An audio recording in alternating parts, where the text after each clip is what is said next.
আসসালামু আলাইকুম সবাইকে। সবাই কেমন আছেন? আশা করছি সবাই অনেক বেশি ভালো আছেন। গরুর মাংস রান্না করছি আজকে।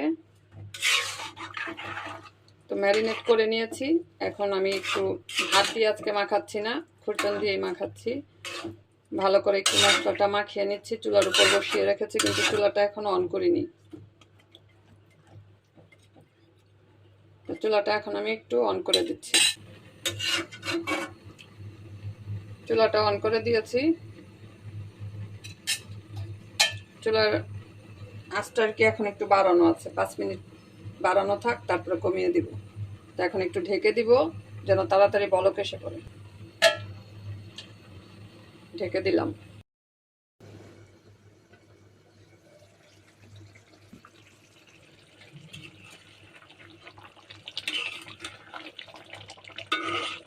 পানি উঠেছে অনেকগুলি।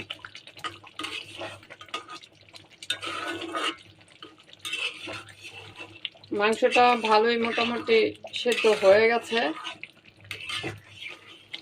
এখন আমি আলুগুলো দিয়ে দিচ্ছি।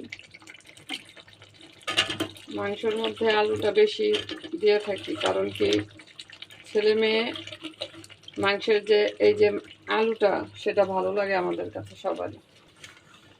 গরুর মাংসের সাথে আলু রান্না করলে আলুটা খেতে খুব ভালো লাগে। আপনাদের কাছে ভালো লাগে নাকি কমেন্টে অবশ্যই জানাবেন। আমি একটু এটা কষিয়ে নিই 2-3 মিনিট, তারপর ঝোলের পানিটা দিয়ে দিব।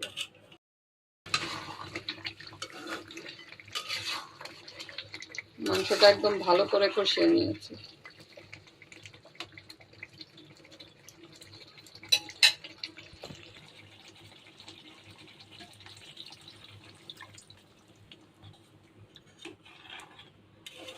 আর একটু পানি দিতে হবে। এই ধরনের ঝোল রাখবো, তাহলে আলুটা সিদ্ধ হতে আর একটু পানি লাগবে।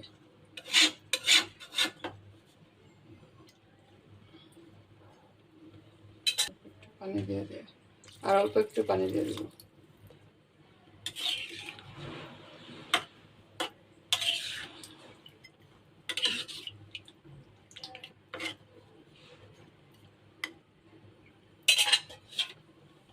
এখন একটু ঢেকে দিব।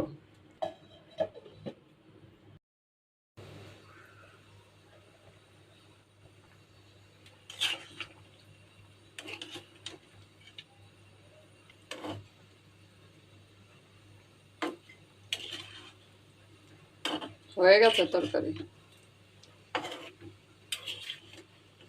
নামানোর আগে একটা বিশেষ কাজ করতে হবে।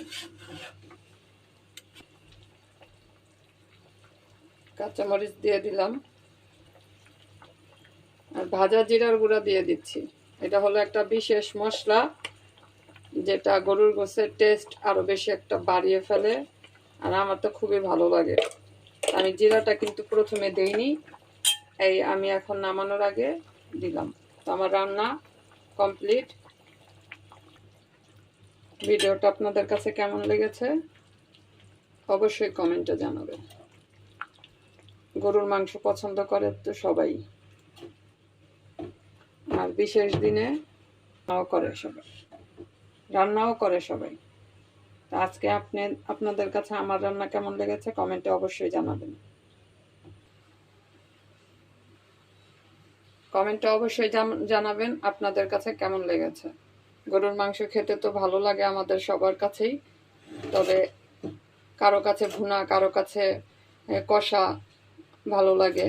আমি বেশিরভাগ সময় আমি আলু দিয়ে রান্না করি। আজকে এই পর্যন্তই। সবাই ভালো থাকবেন। আল্লাহ হাফেজ।